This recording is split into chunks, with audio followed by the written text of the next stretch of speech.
Kevin Owens is the definition of work smarter, not harder. On SmackDown, Randy Orton and KO were tagging together. Owens desperately needed to tag in Randy, so rather than try to get to the opposite side of the ring, KO just left the ring and ran to the other side to tag in the Viper. A simple but very effective move. Speaking of Randy, the Viper is pretty smart too. On SmackDown in February 2026, Orton was in a match with Solo Sikoa. Sikoa got into position to hit his finisher, the Samoan Spike, and was just waiting for Randy to turn around. Orton didn't do that. Instead, just hit an RKO and won the match.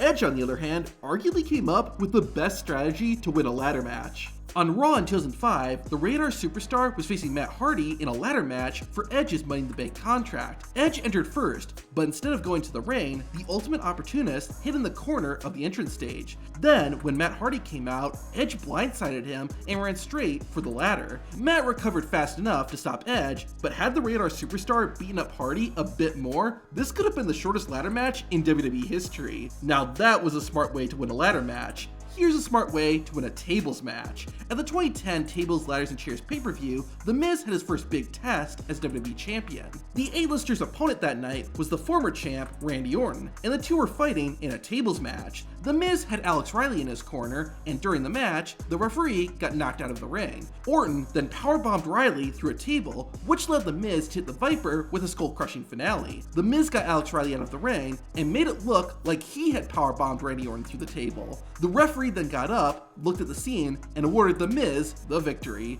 Had Randy Orton taken a page out of Maven's book, things could have been much different.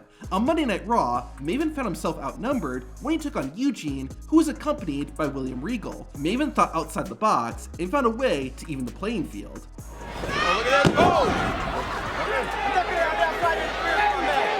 The referee has ejected William Regal! Oh wait, that was John Cena who tripped Maven. Now this next moment was a big brain move. After years of hearing "you suck" every time he made his entrance, Kurt Angle decided to turn the tables.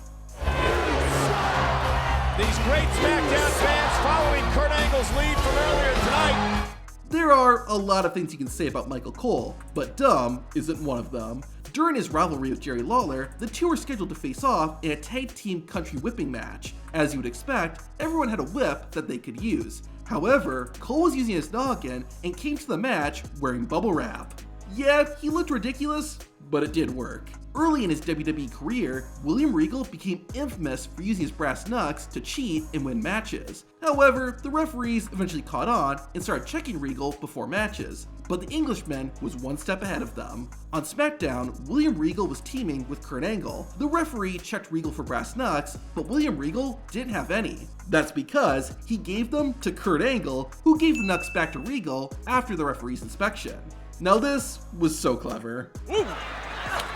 He got him! That's it! I don't know why more wrestlers don't do this. At an untelevised WWE show, John Cena and Rey Mysterio were having a match. Cena started running the ropes, so Mysterio just got out of the way and let John keep running.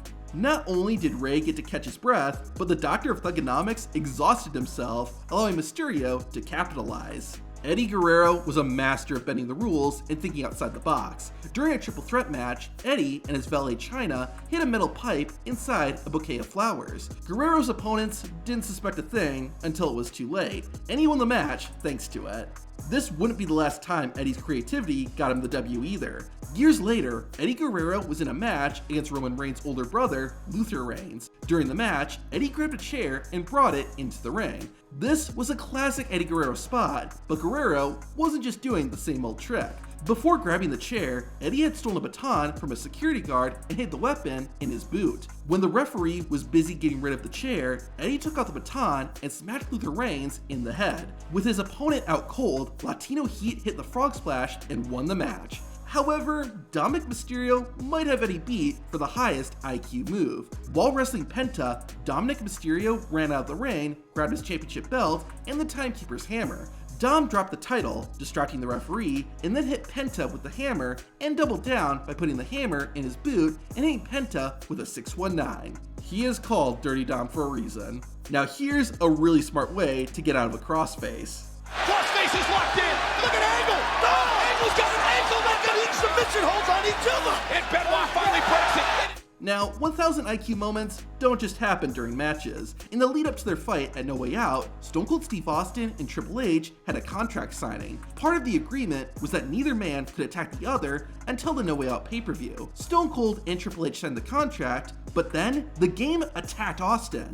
After laying out the rattlesnake, Triple H revealed that he'd only pretended to sign the contract. After sharing that, the game agreed to the terms and conditions. Funny enough, decades later, Heyman and Adam Page would pull a similar move in AEW. Tonight's stipulation was that you and I couldn't lay hands on one another.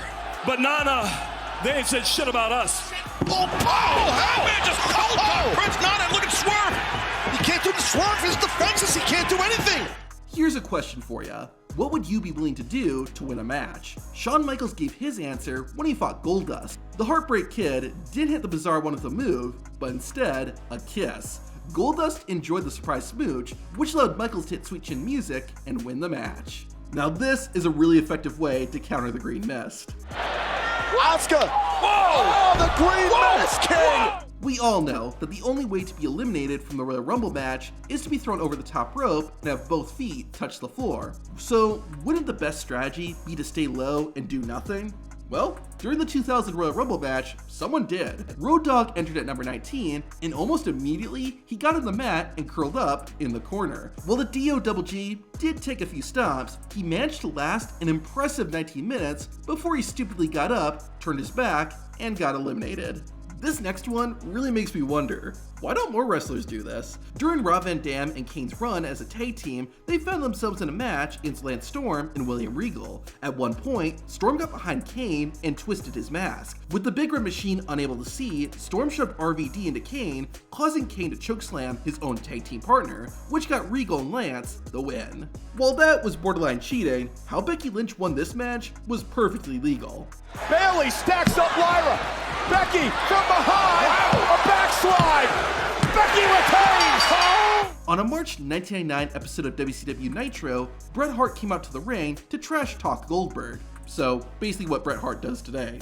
Hart challenged Goldberg to a fight, and Mr. Berg was happy to accept. Goldberg speared Bret Hart, but remained motionless after making contact with the Hitman. Bret got up, took off his shirt, and revealed that he wore a sheet of metal around his stomach, protecting himself and hurting Goldberg at the same time. Although, knowing Bret Hart, I think his main motive was to do as much damage as possible to Goldberg. Speaking of Bret, while a lot of wrestlers cheat behind the referee's back, Bret Hart went the extra mile. During a match against Chris Benoit, Bret Hart pulled out a pair of brass knuckles and hit Benoit while the referee was distracted. However, instead of immediately putting his opponent in the sharpshooter, Bret Hart made it look like Benoit had covered him, completely gaslighting the referee. The Styles Clash is a devastating move, but one wrestler found a simple way to make the finisher completely useless. During a match between Kevin Knight and Will Ospreay, Ospreay went for a Styles Clash. However, Kevin Knight simply crossed his arms, not allowing Will Ospreay to hook them and hit the move. While not ethical, this next move was pretty sneaky. On Raw, Gunther was facing off against AJ Styles. AJ locked in the calf crusher, but then randomly let go, even though the ring general hadn't submitted. Well, actually, Gunther had tapped out, but did it so that the referee didn't see it. This allowed Gunther to free himself and eventually get the win.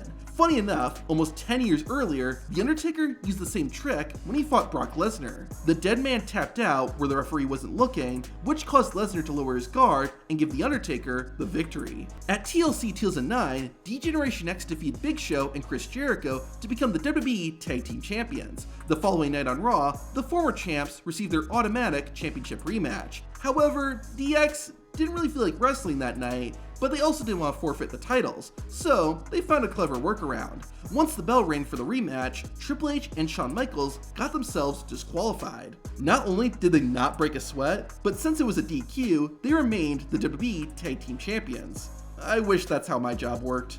At the 2012 Extreme Rules pay-per-view, Sheamus and Daniel Bryan clashed in a 2 out of 3 falls match. Sheamus wound up winning the first fall, but not in the way you would expect. Daniel Bryan began kicking Sheamus's left arm. The referee eventually had no choice but to disqualify Bryan and award the first fall to Sheamus. However, this left the Celtic Warrior injured, which allowed Bryan to apply the yes lock and win the second fall with ease. In late 1999, Devon Dudley found himself in the ring against Kurt Angle. You would think Devon made the dumbest move possible when he challenged the Olympic gold medalist to a freestyle wrestling contest. However, it was actually pretty smart. Once Kurt Angle got on his knees, Devon instead gave Angle a kick to the ribs and took control of the match. To make things even sweeter, Devon and his tag team partner Bubba went on to win the whole thing. Now, I'm honestly surprised nobody thought of this sooner. In 2025, WWE was graced by the presence of El Grande Americano. He was an interesting fellow who used his head.